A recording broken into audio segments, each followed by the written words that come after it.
सभी को फिर से जय मसीह। आज हम पवित्र शास्त्र की स्पष्टता और पवित्र आत्मा की प्रबोधन क्रिया के बारे में चर्चा करेंगे। हमारे हाथ में जो बाइबल है उसके खिलाफ हमलाए है जो पिछले 2000 साल से होते आ रहे हैं। इतिहास में कई लोगों ने ये भी प्रयास किया कि सब बाइबल को इकट्ठा करें और उसको जला दें। इतिहास में ये भी प्रयास हुआ है कि बाइबल को अस्तित्व में से ही निकाल दें, यानी लोगों के मन से भी इतना सताए लोगों की बाइबल के बारे में भूल जाए। ये तो बाहरी रूप से कई लोगों ने हमला किया, लेकिन कई लोगों ने ऐसा भी हमला किया कि कई लोग झूठ बोलने लगे कि बाइबल का संदेश ही झूठ है, बाइबल में जो लिखा गया है वो मन गढ़ंत कहानी है। और कईयों ने ये भी संदेह किया कि क्या बाइबल वाकई में प्रभु से आया है अंदर।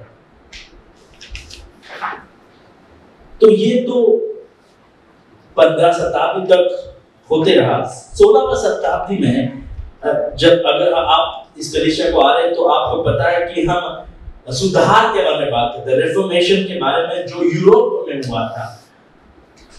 5वीं शताब्दी से लेके 16वीं शताब्दी के आरंभ तक लोग जो है बाइबल केवल लैटिन में पढ़ने लगे, क्योंकि रोमन कैथोलिक कलीसिया के अनुसार बाइबल इतना स्पष्ट नहीं है। तो इसीलिए केवल पोप के पास बाइबल होना चाहिए, क्योंकि साधारण लोग आप जैसे और मेरे लोग बाइबल को नहीं पढ़ सकते हैं। आप में वो क्षमता नहीं है, बाइबल में वो क्षमता नहीं है कि वो सबको समझ में आएगा। और इसके वजह से, क्योंकि लोग बाइबल नहीं पढ़ने लगे, इसके वजह से तो लोग इस पर केवल विश्वास करने लगे जो पोप कहने लगा। अगर पोप कह रहा है कि केवल विश्वास से उद्धार नहीं होता है तो लोग वो मानने लगे। पोप ये भी बोलने लगा कि एक सर्टिफिकेट है जिसको खरीदने के द्वारा केवल आपका उद्धार नहीं, आपके माँ बाप का उद्धार, आपके बच्चों का उद्धार, जो मर गए उनका भी उद्धार हो जाएगा। इनफैक्ट अंग्रेजी में इसको ये कहते हैं कि when a coin in the coffer rings, a soul from the purgatory springs, यानी जब पैसे हमारे डब्बा में गिरता है, ऐसा जगह है जहां पर कई आत्मा रखे गए, वहां से एक आत्मा उठ जाता है। ऐसे घटिया चीज पर विश्वास करने लगे, क्योंकि लोग ये मानने लगे क्योंकि पोप ही केवल बाइबल को सिखा सकता है, पोप ही केवल बाइबल को पढ़ सकता है। इसलिए 1000 साल तक किसी ने बाइबल को ट्रांसलेट किया ही नहीं। लेकिन प्रभु की जय हो कि जर्मनी में एक व्यक्ति पोप के खिलाफ गया। उसके पहले भी कई लोग गए, लेकिन जर्मनी में एक व्यक्ति मार्टिन लूथर ये रोमन कैथोलिक कलीसिया के खिलाफ गया और कहने लगा कि रोमन कैथोलिक कलीसिया गलत सिखा रही है। और ये जो सुधार है, ये जो रिफॉर्मेशन है, स्विट्जरलैंड में फैल गया, इंग्लैंड में फैल गया, अमेरिका में फैल गया, और मैं विश्वास करता हूं कि भारत में भी फैल रहा है उस दिन से लेकर। लेकिन ये जो सुधार है ये बहुत साल तक नहीं चला, क्योंकि एक शताब्दी के बाद विज्ञान में इतना डेवलपमेंट आ गया। 17वीं शताब्दी और 18वीं शताब्दी, ये दोनों शताब्दी को आप ये कह सकते हैं कि विज्ञान में सुधार आ गया। और यही शताब्दी में एक व्यक्ति आया जिसका नाम है चार्ल्स डार्विन, और वो ये सिखाने लगा कि मनुष्य को परमेश्वर ने नहीं बनाया, मनुष्य जो है वो बंदर से आया, या फिर मनुष्य है जो है वो छोटे ज्ञानी लोग थे और वो सुधर रहे हैं, इवॉल्व हो रहे हैं। उस दिन से लेकर आज तक हमारे स्कूलों में गलत शिक्षण दिया जाता है, झूठ सिखाया जाता है हमारे बच्चों को कि मानव का आरंभ विज्ञान के वजह से आया। और कई लोग ये विश्वास करने लगे प्रकृति के ऊपर कुछ भी नहीं है। तो देखिए कि सुधार होने के बाद भी सुधार बहुत दिन तक नहीं चला। 17वां और 18वां शताब्दी को हम ये कह सकते हैं, यहां से बाइबल के खिलाफ और भी हमला आने लग गए। लोगों को लगा कि बाइबल में जो है ऐसा लिखा गया कि यीशु मसीह ने संसार को बनाया, ये तो चमत्कार है। यीशु मसीह पानी में चला, ये भी चमत्कार है। यीशु मसीह मृत्यु से उठा, ये भी चमत्कार है। तो बाइबल में ऐसे मन गढ़ंत कहानी लिखे गए हैं। तो ये मन गढ़ंत कहानी को निकाल दो और केवल साधारण चीजों को बारे में रखो। 17वां और 18वां शताब्दी में लोग ये बोलने लगे कि मेरे मनुष्य का जो मन है वो सब कुछ समझा सकता है, और अगर मनुष्य का मन चमत्कार को नहीं समझा सकता है तो चमत्कार सही नहीं है, क्योंकि मनुष्य का मन नहीं समझा पा रहा है। तो 17वां और 18वां शताब्दी को हम मॉडर्निज्म कहते हैं, यानी हम अब परमेश्वर को हमारे मुट्ठी में रखते हैं, क्योंकि हम सबको समझा सकते हैं। हमारा मन जो है इसमें ताकत है, हम तर्क कर सकते हैं। तो सबको लगा कि संसार का उत्तर आ गया है, बाइबल अधिकार नहीं है हमारा, हमारा मन ही अधिकार है। इसके बाद और 100 साल बाद थोड़े और लोग आए, एक नया आत्मा आया जिसको हम पोस्ट मॉडर्निज्म कहते हैं। वो लोग ये कहने लगे कि आप लोग जो बता रहे हो वो गलत है, मनुष्य का मन में इतना क्षमता नहीं है कि वो सच्चाई समझाने लगे। तो ये लोग ये बताने लगे कि सच्चाई है ही नहीं। अगर आपको सच लगता है तो आप सच कीजिए, मुझे तो सच लगूंगा, मैं करने लगूंगा। जब आप रोम में हैं तो रोम के हिसाब से कीजिए, भारत में है तो भारत के हिसाब से करते हैं हम। कोई भी व्यक्ति अगर ये कहता है कि ये बाइबल सच्चा है या फिर मेरे मुट्ठी में सच्चाई है, वो घमंडी व्यक्ति है। आप घमंडी हो अगर आप कहने लगेंगे कि बाइबल जो है वो स्पष्ट रीति से सच्चाई समझा सकता है या समझा सकती है। तो ये जो नया आत्मा के इतर भीतर हम जी रहे हैं, इसको हम पोस्ट मॉडर्निज्म कहते हैं। ये नया आत्मा हमसे ये बताती है कि सच्चाई है ही नहीं। हम एक अंधकार भरी युग में जी रहे हैं जहां पर किसी को कुछ भी नहीं पता है। कोई भी व्यक्ति ये नहीं कह सकता कि ये सच है। ये आपके लिए सच होगा, मेरे लिए सच नहीं है। तो बाइबल के खिलाफ और भी युद्ध होने लगे जब हम कहते हैं कि बाइबल जो है इतिहास को स्पष्ट रूप से समझाता है। बाइबल हमसे ये बताती है कि प्रभु ने 6 दिन में सब कुछ बनाया, सब कुछ अच्छा बनाया, लेकिन उसके बाद पतन हो गया, मनुष्य गिर गया। उसके बाद यीशु मसीह आए, पतन से हमें बचाए, और एक दिन यीशु मसीह आने वाले हैं, हमको ले जाने वाले और इस सृष्टि को अलग करने वाले, नया सृष्टि को अलग करने वाले। ये जो नया आत्मा है जो सच्चाई से घृणा करता है, वो नया आत्मा जो है वो ऐसे संदेश को देखकर हंसता है। वो नया आत्मा वो नया आत्मा ये कहती है कि संसार में कोई चीज स्पष्ट नहीं है।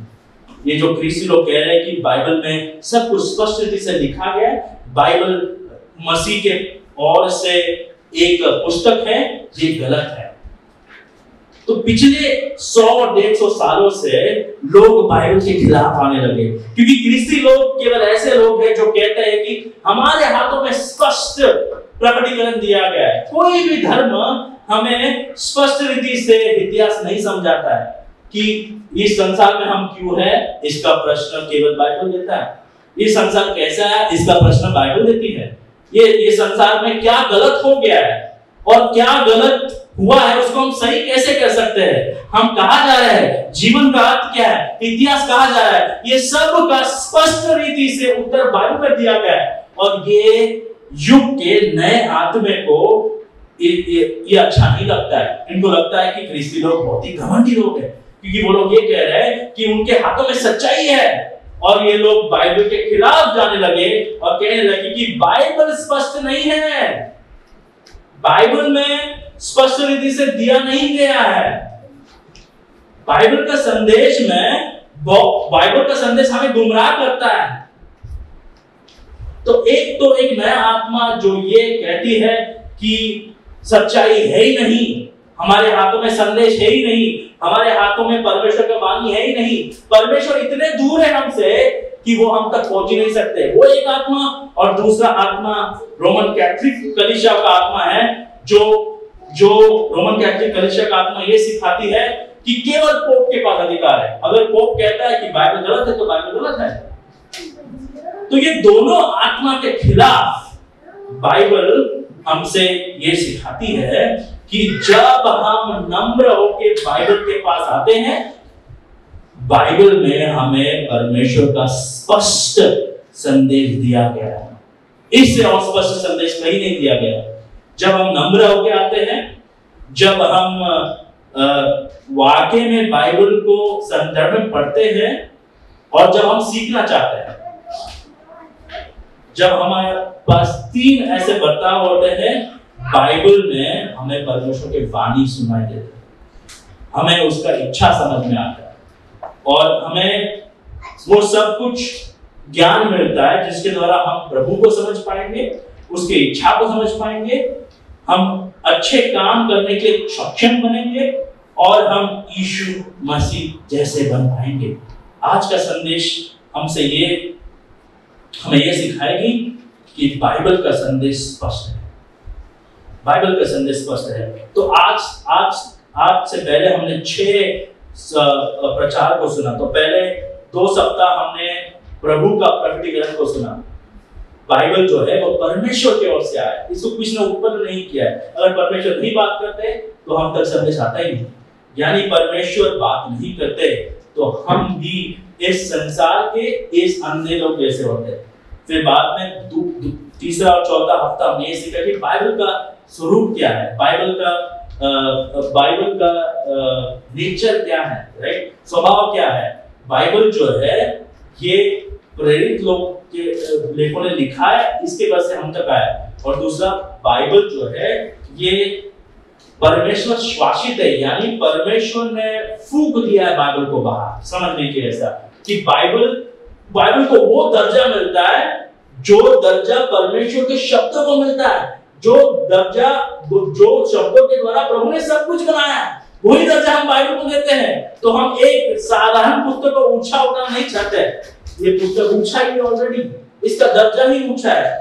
फिर हमने ये सीखा कि बाइबल वाकई में सच्चा है, रिलायबल है, ये आधारित है और बाइबल त्रुटि रहित है, इनहेरेंट है, इसमें कोई गलती नहीं है। उतना ही नहीं, बाइबल अभ्रांत है, बाइबल कभी गलती कर ही नहीं सकती है, उसमें क्षमता है ही नहीं, क्योंकि प्रभु कभी गलत नहीं कर सकते।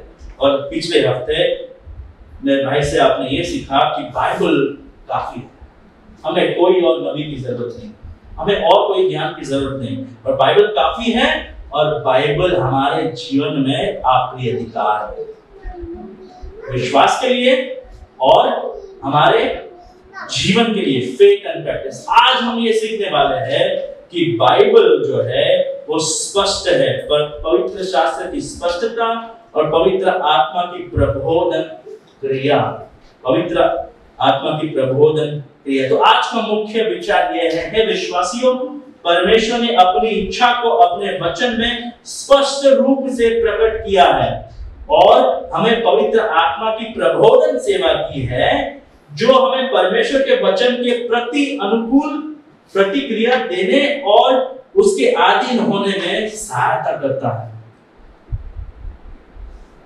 तो पहला मुद्दा यह है कि परमेश्वर ने अपनी इच्छा अपने लोगों को स्पष्ट रूप से बताई है। परमेश्वर ने अपनी इच्छा अपने लोगों को स्पष्ट रूप से बताई है। बाइबल जो है ये एक जीवित परमेश्वर की वाणी है। परमेश्वर जो बाइबल के परमेश्वर है वो जीवित परमेश्वर है, वो बात कर सकते हैं, वो एक मूर्ति नहीं है जो बात नहीं कर सकते, वो बात करने वाला परमेश्वर है। और उतना ही नहीं, वो अपने इच्छा को हम तक ले आते हैं, अपने इच्छा को बताते हैं। बाइबल ऐसे परमेश्वर नहीं जहां पर रोम में ऐसे देवी देवता होते थे जहां पर लोग जो है अपने सर पटकते थे मंदिर से, ऐसे बात कीजिए प्रभु, बात कीजिए। बाइबल ऐसा नहीं है, परमेश्वर ऐसा नहीं है। प्रभु खुद बात करते हैं, अपना इच्छा बताते हैं।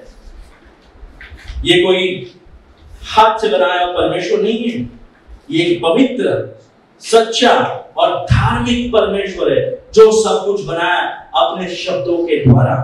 प्रभु ने हम जैसे मनुष्य को अपने छवि में, अपने स्वरूप में बनाया। इसलिए बाइबल हमसे ये कहती है कि हम सृष्टि में सबसे ऊंचे हैं, क्योंकि हम परमेश्वर के स्वरूप में बनाए गए। हम में और बिल्ली और कुत्ता में फर्क है। बिल्ली और कुत्ता जो है परमेश्वर के स्वरूप में नहीं बनाए गए हैं, मनुष्य लोग परमेश्वर के स्वरूप में बनाए गए हैं।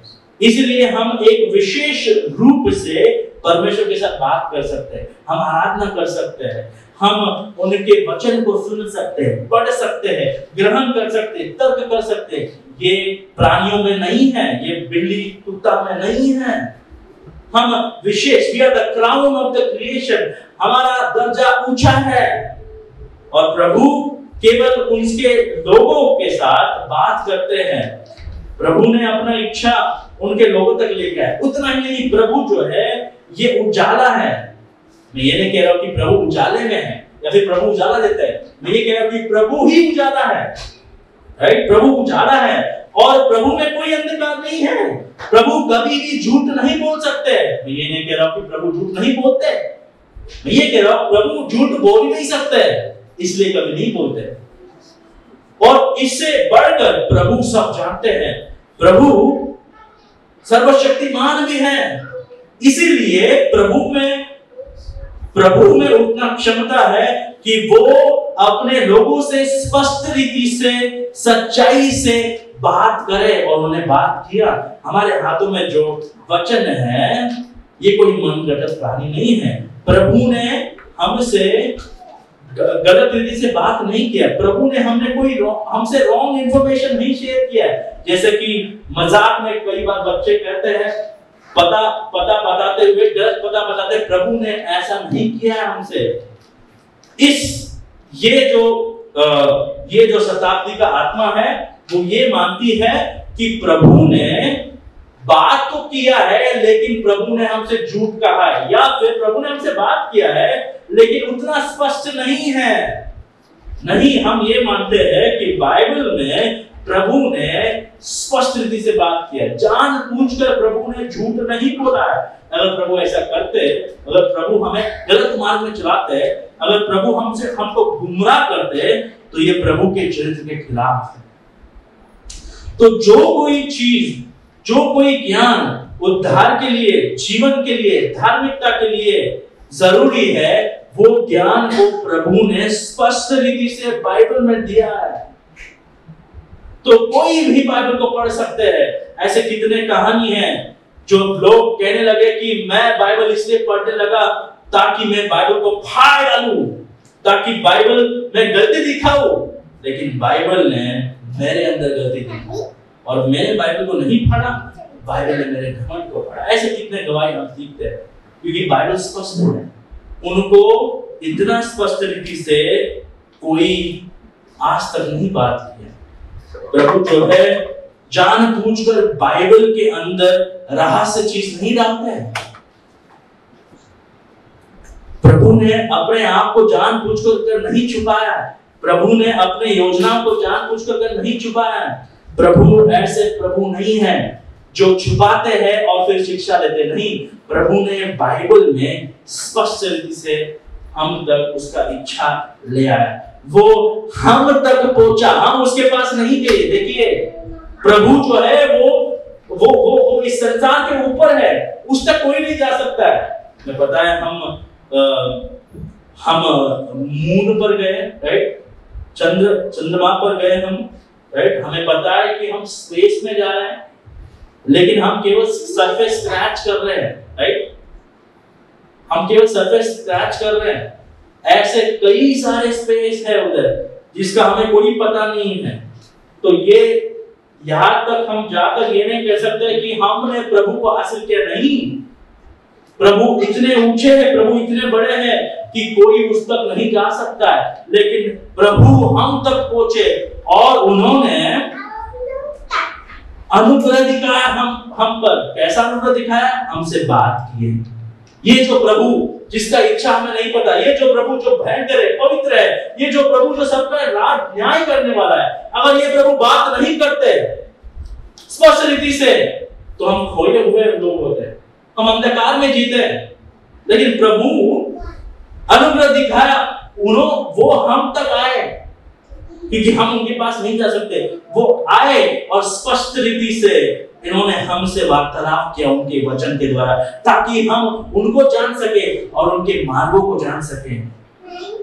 बाइबल के खिलाफ, ऐसे स्पष्टता के खिलाफ कई लोग जाते हैं। तो जैसे मैंने कहा, पोस्ट मॉडर्निज्म यानी इस युग, इस समय का आत्मा जो पिछले 200 साल से या फिर 150 साल से ये कह रही है कि ये जो बाइबल कहती है कि इतिहास तो स्पष्ट रीति से बताती है, ये गलत है। पोस्ट मॉडर्न लोग ये कहते हैं, जो लोग अपने आप को ज्ञानी समझते हैं, वो लोग ये कहते हैं कि बाइबल का जो संदेश है वो मानव भाषा में कैसे आ सकता है। मानव भाषा में उतना क्षमता है ही नहीं कि हमको प्रभु का वचन आए, लेकिन हम ये मानते हैं कि भाषा को प्रभु ने बनाया और मानव भाषा में प्रभु ने अपना इच्छा को ले आया। तो जब हम ये कहते हैं कि हमारे हाथों में सच्चाई है, हम घमंडी लोग नहीं हैं, हम नम्र लोग हैं, क्योंकि हम ये कह रहे हैं कि हमें सच्चाई नहीं पता है, लेकिन प्रभु का सच्चाई हम तक पहुंचा और हम नम्रता से उस सच्चाई को स्वीकार कर रहे हैं। तो ये घमंड नहीं है, ये नम्रता है। ये कहने में कि हमारे हाथों में सच्चाई है, ये कहने में कि हमारे हाथों में स्पष्ट संदेश है एकमात्र परमेश्वर का, ये घमंड नहीं है, ये नम्रता है। घमंड तो वो होता है जब प्रभु ने बात किया और हम ये कहते हैं कि ये काफी नहीं है।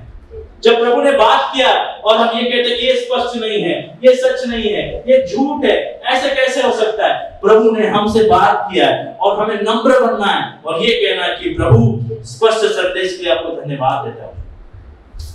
और दूसरा अटैक और या फिर दूसरा हमला बाइबल के खिलाफ रोमन कैथोलिक जैसे लोगों के द्वारा आता है, जो ये कहते हैं कि साधारण व्यक्ति लोग बाइबल नहीं पढ़ सकते हैं, केवल पोप पढ़ते हैं बाइबल और केवल पोप समझाते हैं बाइबल का अर्थ, और केवल पोप बताएंगे, अगर पोप बताएंगे तो वो सच है। यानी अगर पोप बताएंगे हमारा उद्धार विश्वास और कार्य के साथ होता है तो वो सच है। इनफैक्ट वो हम जैसे लोगों को ये कहते हैं कि हम लोग मूर्ख हैं, क्योंकि हम लोग ये मानते हैं कि उद्धार केवल विश्वास के द्वारा होता है। उनका पोप ये कहता है कि उद्धार विश्वास और अच्छे कार्य के द्वारा होता है, जो बाइबल के खिलाफ है।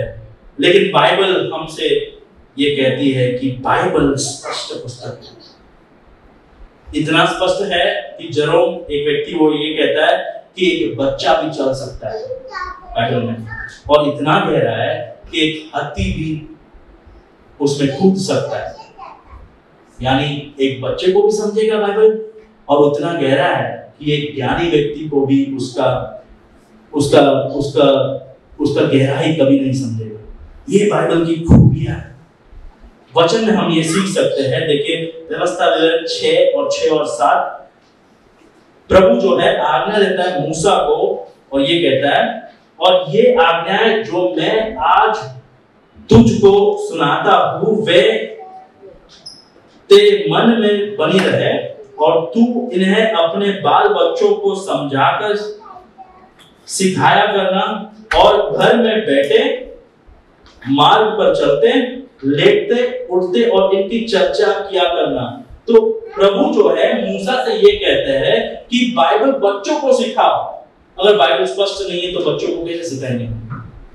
तो इससे हमें पता चलता है कि बाइबल स्पष्ट है, इतना स्पष्ट है कि बाइबल में हमें बताया गया कि बच्चों को बाइबल सिखाओ। और व्यवस्था विवरण 31वां अध्याय 12 वचन, क्या पुरुष, क्या स्त्री, क्या बालक, क्या तुम्हारे फाटकों के भीतर के परदेसी, यानी बाइबल उनको भी सिखाया जा सकता है जो परदेसी है, जिनको बाइबल पता ही नहीं है, राइट। क्या परदेसी, सब लोगों को इकट्ठा करना कि वे सुनकर सीखे और तुम्हारे परमेश्वर यहोवा का भय मानकर इस व्यवस्था के सारे वचनों का पालन करने में चौकसी करें। अगर बाइबल समझेगा ही नहीं तो हम कैसे पालन करेंगे। तो इस संदर्भ में प्रभु ये कहता है कि परदेसी लोगों को भी बाइबल सिखाओ इस्राएल में। अब परदेसी लोगों को पुराना नियम पता ही नहीं है, लेकिन बाइबल इतना स्पष्ट है, परमेश्वर की वाणी इतने स्पष्ट है कि वो परदेसी लोगों को भी समझेगा। इनफैक्ट अगर आप नया नियम पढ़ते हैं, नया नियम में कई कलीसिया को पुराना नियम नहीं पता था, क्योंकि वो लोग यहूदी लोग नहीं थे, वो लोग अन्य जाति के लोग थे, लेकिन फिर भी पौलुस या फिर नया नियम के लेखक लोग पुराने नियम का इतना इस्तेमाल करते कि वो किसी को भी समझेगा, क्योंकि पुराना नियम स्पष्ट है। भजन संहिता 19:7 यहोवा की व्यवस्था खाली है, वो प्राण को बहाल कर देती है। यहोवा के नियम विश्वास योग्य है, साधारण लोगों को बुद्धिमान बना देता है। राइट? तो बाइबल जो है साधारण लोगों को बुद्धिमान बनाता है, क्योंकि बाइबल स्पष्ट है।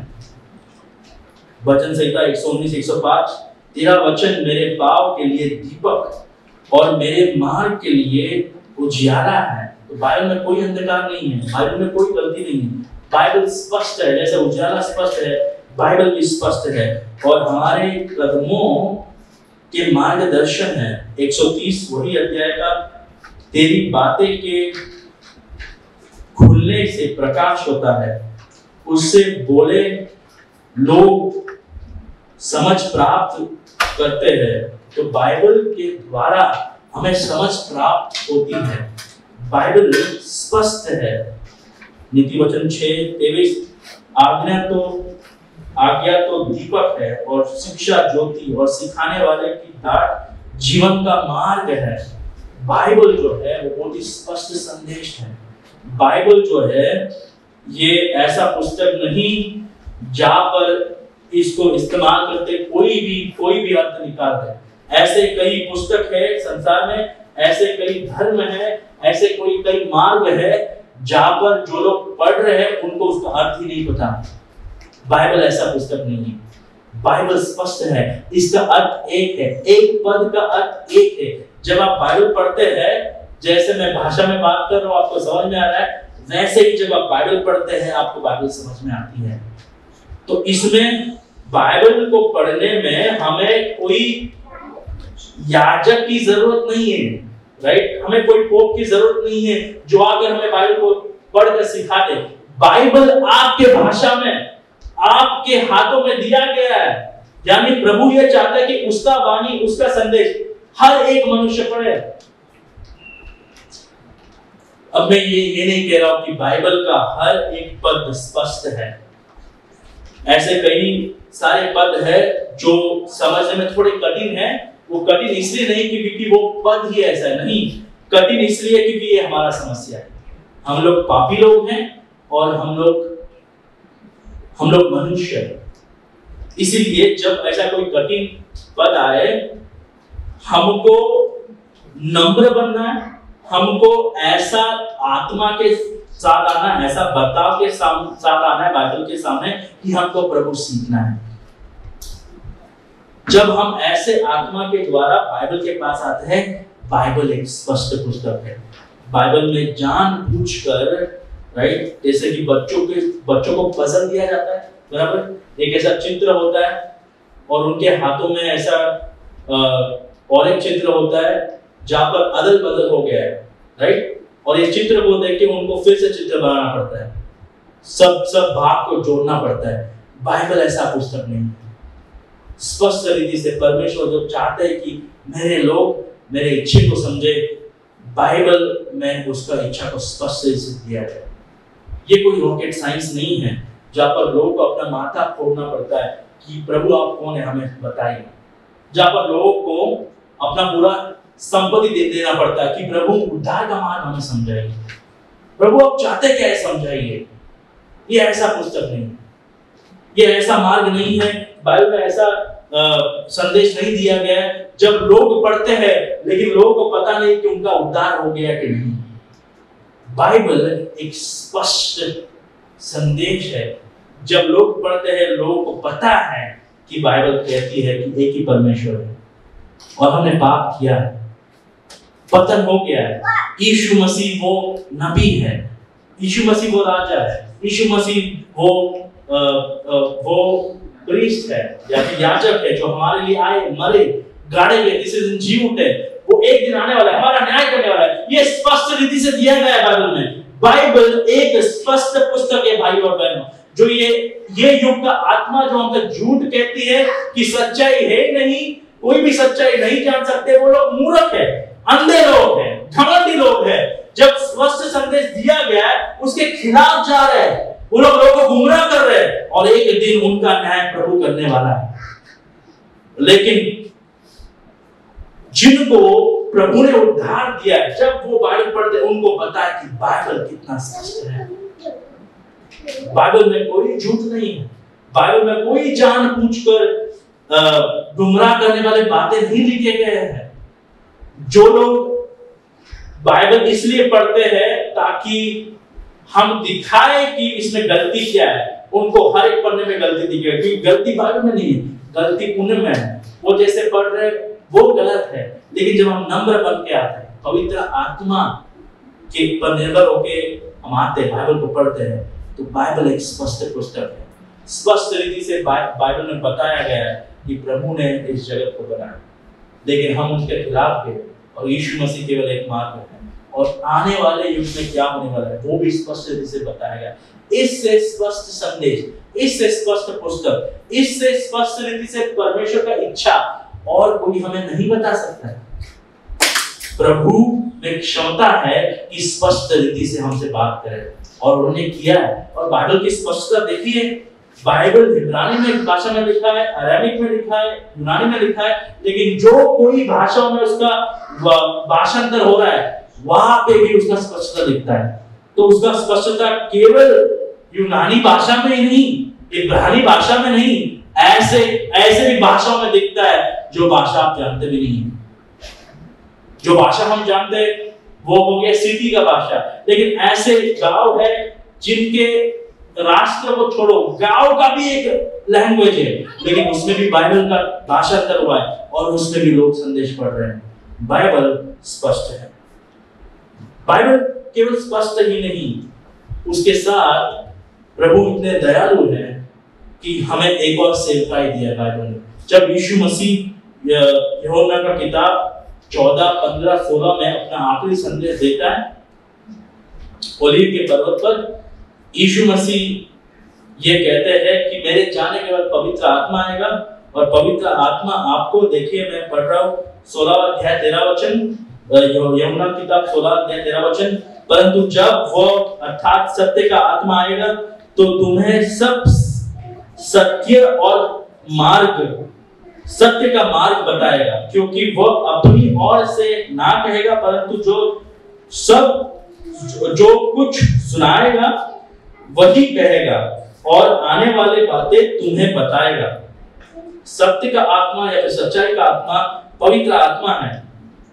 जब यीशु मसीह इस संसार से चले गए, पवित्र आत्मा को भेजे कि जब पवित्र आत्मा जब आएगा इस संसार में, और पवित्र आत्मा आ गया पेंतिकोस्त के दिन, और पवित्र आत्मा अपने लोगों को, प्रभु के लोग को, जब वो लोग बाइबल पढ़ते हैं, जब सच्चाई पढ़ते हैं, पवित्र आत्मा उनको सच्चाई में चलाएगा। तो स्पष्ट संदेश है हमारे पास, और उसके ऊपर दूसरा होता है कि पवित्र आत्मा विश्वासियों को इस योग्य बनाता है कि वो पवित्र शास्त्र की ओर अनुग्रहित होकर झुके और उसकी आज्ञा का पालन करें। पवित्र आत्मा हमको नम्र बनाता है कि ये स्पष्ट संदेश को हम स्वीकार करें। हमें केवल नम्र ही नहीं बनाता है, हमें वचन को समझाता है, हमें वचन के असर को समझाता है। मानव लोग स्वभाव से ही वचन के खिलाफ है, स्वभाव से ही उसके वचन के खिलाफ, उसके अधिकार के खिलाफ है। हमारे गिरे हुए परिस्थिति में, पाप में, हम बाइबल के खिलाफ जाएंगे, हम सच्चाई के खिलाफ जाएंगे, हम उसके संदेश के खिलाफ जाएंगे। ये ऐसे परिस्थिति में बाइबल को स्वीकार करना, उसके अधिकार को स्वीकार करना असंभव है। एक मानव बाइबल को पढ़कर ये कहना कि ये परमेश्वर का वाणी है, ये परमेश्वर का अधिकार है, वो कभी हो ही नहीं सकता है। इसीलिए प्रभु पहले हमारे आंखों को खोलते हैं। अंधे लोग सच्चाई को नहीं पहचानते, इसीलिए प्रभु हमें नया हृदय देते हैं, और ये नया हृदय ये बाइबल के अधिकार को स्वीकारता है। और उतना ही नहीं, जब भी बाइबल हम विश्वासी लोग पढ़ते हैं, जो लोग परमेश्वर के हैं, वो उनके अंदर, उनके जीवन में एक सेवकाई है पवित्र आत्मा का, जिसको हम कहते हैं illumination of the Holi spirit, यानी पवित्र आत्मा की प्रबोधन क्रिया। यानी पवित्र आत्मा मानो कि हमें उजाला दिखाता है। जब हम बाइबल पढ़ते हैं हमें सच्चाई को समझाता है। अब पवित्र आत्मा जो है हमारे ग्रामर टीचर नहीं है, हमें पढ़ना है। अगर आपको पढ़ना नहीं आता तो बाइबल नहीं समझेगा, बहुत ही साधारण है। लेकिन जब हम प्रयास करते हैं, जब हम नम्र होकर, राइट, जब हम प्रयास करते हैं, पवित्र आत्मा हमें सच्चाई में चलाएगा। पवित्र आत्मा हमें बाइबल का उद्देश्य, बाइबल का अर्थ का असर समझाएगा। एक व्यक्ति जिनके अंदर पवित्र आत्मा नहीं है वो ये पढ़ सकता है और हमसे बड़ा ज्ञानी बन सकता है।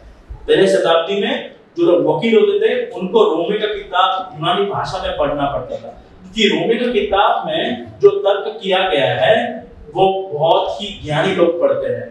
तो यानी अविश्वासी लोग भी बाइबल पढ़ते थे, लेकिन कोई रोमी का किताब पढ़ेगा अविश्वासी और ये कहेगा कि क्या बेहतर रीति से लिखा हुआ है। लेकिन वही अगर एक विश्वासी पढ़ता है उसको समझ में आता है कि ये मेरी कहानी है, ये मेरा हृदय है। पहले 3 अध्याय में मेरे बारे में लिखा गया है और 4थे अध्याय में ये बताया गया है कि मेरा उद्धार कैसे हो, ये क्यों होता है। ये पवित्र आत्मा हमको नम्र बनाता है। अगर पवित्र आत्मा का सेवकाई नहीं हो तो हम भी अविश्वासी जैसे इसके खिलाफ जाएंगे। हम भी ये कहने लगेंगे कि ये काय का ज्ञान है, ये मूर्खता है, ये मूर्खता है। लेकिन पवित्र आत्मा का प्रबोधन क्रिया, पवित्र आत्मा का वो क्रिया जिसके द्वारा वो हमें बाइबल का असर समझाता है, राइट। हम मूर्ख लोग जैसे बाइबल को पढ़कर ये नहीं कहते कि यीशु मसीह मरे, ये काय का ज्ञान है। जो व्यक्ति नाश हो रहा है उसको ये मूर्खता है, लेकिन जिसका उद्धार हो गया है और हो रहा है, जिसके अंदर पवित्र आत्मा काम कर रहा है, उसके लिए क्रूस का संदेश शक्ति है। ये कैसे होता है? क्योंकि पवित्र आत्मा हमारे हृदय को नम्र बनाता है। पवित्र आत्मा हमें उतना नम्र बनाता है कि हम पवित्र शास्त्र का अधिकार के अधीन हो।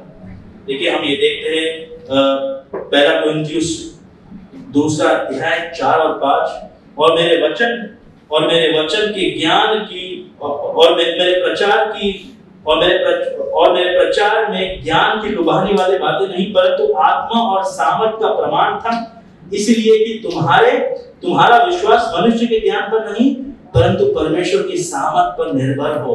जब पौलुस तुरंत में आता है वो उसका ज्ञान नहीं सुना रहा है, वो वचन सुना रहा है और पवित्र आत्मा उनको विश्वास देगा। देखिए वही पुस्तक का 2 अध्याय 14 से 16, परंतु शारीरिक मनुष्य परमेश्वर की आत्मा की बातें ग्रहण नहीं करता है। शारीरिक व्यक्ति कौन है? जिसके अंदर पवित्र आत्मा नहीं है, क्योंकि वे उसकी दृष्टि में मूर्खता की बातें हैं। ये जो संसार की आत्मा है जो हमसे ये कहती है कि ये काय का ज्ञान है, बाइबल में लिखा गया कि ये लोग मूर्ख हैं, राइट। और ना वो उन्हें जान सकता है क्योंकि इनकी जांच आत्मिक रीति से होती है। आत्मिक जन सब कुछ जांचते हैं, परंतु वो आप किसी से जांचा नहीं जाता, क्योंकि प्रभु का मन किसने जाना है कि उसे सिखाए, परंतु हम में मसीह का मन है। ख्रिस्ती लोगों में पवित्र आत्मा की ये सेवकाई है जिसके द्वारा ख्रिस्ती लोग बाइबल को जान सकते हैं। ख्रिस्ती लोग बाइबल के अर्थ के असर को जान सकते हैं। ख्रिस्ती लोगों को पता है कि ये जो शब्द लिखे गए ये अंत काल के हैं। ख्रिस्ती लोग बाइबल को असाधारण रीति से नहीं पढ़ते हैं, साधारण रीति से नहीं पढ़ते हैं। उनको पता है कि ये परमेश्वर का वचन है। पहला थिस्सलुनीकियों का चिट्ठी 2 अध्याय 13 वचन, इसलिए हम भी परमेश्वर का धन्यवाद निरंतर करते हैं कि जब हमारे द्वारा परमेश्वर का सुसमाचार का वचन तुम्हारे पास पहुंचा तो तुमने उसे मनुष्य का नहीं परंतु परमेश्वर का वचन समझकर और सचमुच ये ऐसा ही है ग्रहण किया, और वह तुम विश्वासियों में जो विश्वास रखते हो प्रभावशील है। यानी थिस्सलुनीकियों का लोग जो लोग मूर्ति का पूजा करते हैं, उन्होंने पवित्र आत्मा के सेवकाई के द्वारा वचन को ऐसा ग्रहण किया कि ये परमेश्वर का वचन है।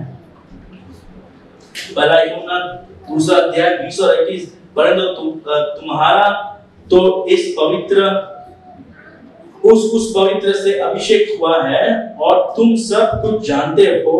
मैंने तुम्हें इसलिए नहीं लिखा कि तुम सत्य को नहीं जानते, परंतु इसलिए कि उसे जानते हो और इसलिए कि कोई झूठ सत्य की ओर से नहीं।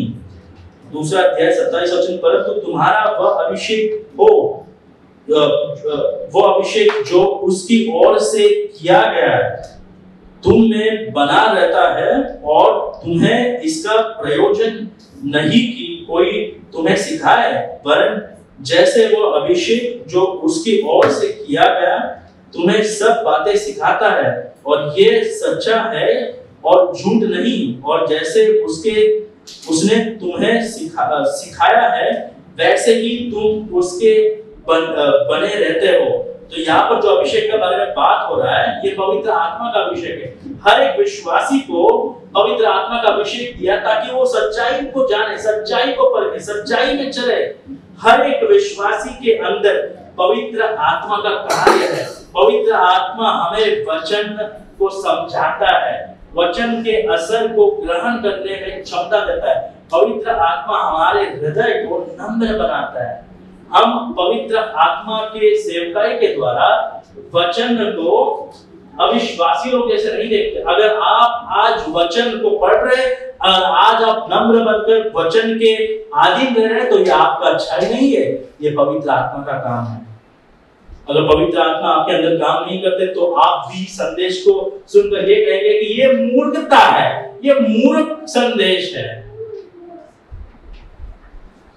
तो पवित्र आत्मा जो है हमारे अंदर काम कर रहा है। कितने दयालु प्रभु है कि ना केवल उसने स्पष्ट वचन दिया है, लेकिन पवित्र आत्मा का कार्य भी दिया है। तो जब हम वचन पढ़ते हैं भाइयों और बहनों, पवित्र आत्मा हमें सच्चाई में चलाएगा। हमें कोई पोप की जरूरत नहीं, पासवान आपका पोप नहीं है। कलीसिया में वचन सिखाने वाले लोग हैं, लेकिन बाइबल पढ़ने में आपको किसी की सहायता की जरूरत नहीं है। आप बेहतर बन सकते हो, लेकिन साधारण संदेश उद्धार के बारे में सीखने के लिए हमें किसी और की जरूरत नहीं है। प्रभु अपने दया से होके, अपने अनुग्रह के द्वारा उसका इच्छा जो हमारे लिए काफी है, वो बाइबल में हमें दिया है। बाइबल भाइयों और बहनों हमारे विश्वास के लिए, हमारे जीवन के लिए, यीशु मसीह जैसे बनने के लिए काफी है। और वो बाइबल स्पष्ट है, इसमें कोई गलती नहीं है। इसको पढ़ने के लिए आपको कोई स्वर्गीय भाषा को जानने की जरूरत नहीं। आपके भाषा में प्रभु को इच्छा दिया गया है। इसीलिए हमें बाइबल को विश्वास से पढ़ना है, बाइबल को ध्यान से पढ़ना है। बाइबल पढ़ते हुए हमें ये पूछना है, ये हफ्ता जब आप बाइबल पढ़ते हैं ये पूछिए, प्रभु आपका संदेश स्पष्ट है और ऐसा कोई पुस्तक नहीं है जो मानव जाति के इतिहास को स्पष्ट रीति से समझा सके। आरंभ से लेके अंत तक जो चीज हो गया है, जो चीज हो रहा है और जो चीज होने वाला है, ये सब बाइबल हमें बताती है। इससे स्पष्ट संदेश है नहीं। तो परमेश्वर हम आपको धन्यवाद देते हैं। जब आप बाइबल पढ़ते हैं इस हफ्ते, हमें धन्यवाद देना है बाइबल को। परमेश्वर को धन्यवाद देना है कि बाइबल में स्पष्ट रीति से परमेश्वर ने बात की। अगर आप शंका कर रहे हैं बाइबल की स्पष्टता पर, ये काय का पुस्तक है, तो पश्चाताप कीजिए। प्रभु ने बात किया है और स्पष्ट रीति से बात किया है। अगर आप निरुत्साह है, आपको बाइबल नहीं समझ में आ रहा है, तो पवित्र आत्मा से प्रार्थना कीजिए। कोई भाई से बात कीजिए कि वो आपको बाइबल पढ़ने में सहायता करे। और जब आप बाइबल पढ़ रहे, पवित्र आत्मा आपको हर एक सच्चाई में चलाएगा। पवित्र आत्मा हमारा मार्गदर्शन है। हमें कोई पोप की जरूरत नहीं, हमें कोई ऐसे बीच के व्यक्ति की जरूरत नहीं जो हमें बाइबल खोल कर सिखा सके। हम बाइबल पढ़ सकते हैं, बाइबल स्पष्ट रीति से दिया गया है। पास्टर जी या फिर कलीसिया में कोई वचन सिखाते हैं, उनका हमें तब जरूरत है जब हम खुद कोई पद नहीं समझ सकते हैं। नहीं तो प्रभु इतने दयालु है, इतने अनुभव से भरे है कि हर एक व्यक्ति चाहे पढ़े लिखे हो, चाहे उतना पढ़े लिखे ना हो, चाहे सीईओ हो, चाहे किसान हो, चाहे इंजीनियर हो, चाहे डॉक्टर हो, सभी के लिए एक ही संदेश दिया प्रभु। इसीलिए यूहन्ना हस और जॉन विक्लिफ ये 14 शताब्दी में जब ये लोग बोलने लगे कि हर व्यक्ति को बाइबल दीजिए, रोम का कलीसिया उनको जला दिया। उसके बाद परमेश्वर ने अपना कार्य नहीं रोका है। मार्टिन लूथर ने जर्मन लैंग्वेज में बाइबल का भाषांतर किया है। और विलियम टिंडेल ने ये कहा कि मेरा इच्छा ये है कि हर एक व्यक्ति, यानी उन दिनों में सबसे नीचा व्यक्ति कौन होता था? जो गाय और बैल को संभालता था। तो विलियम टिंडेल ने ये कहा कि मेरा इच्छा ये है कि परमेश्वर का स्पष्ट संदेश इन तक भी पहुंचे, ये भी बाइबल पढ़ने लगे। इसलिए वो बाइबल को लैटिन से अंग्रेजी में ट्रांसलेट किए। और विलियम कैरी भी यही माना, इसलिए वो हमारे देश आए और यीशु मसीह का स्पष्ट संदेश हम तक ले आए। इसलिए भाइयों और बहनों, हमें और किसी की जरूरत नहीं है बाइबल पढ़ने में, हमें खुद प्रयास करना है और प्रभु का स्पष्ट संदेश को जानना है।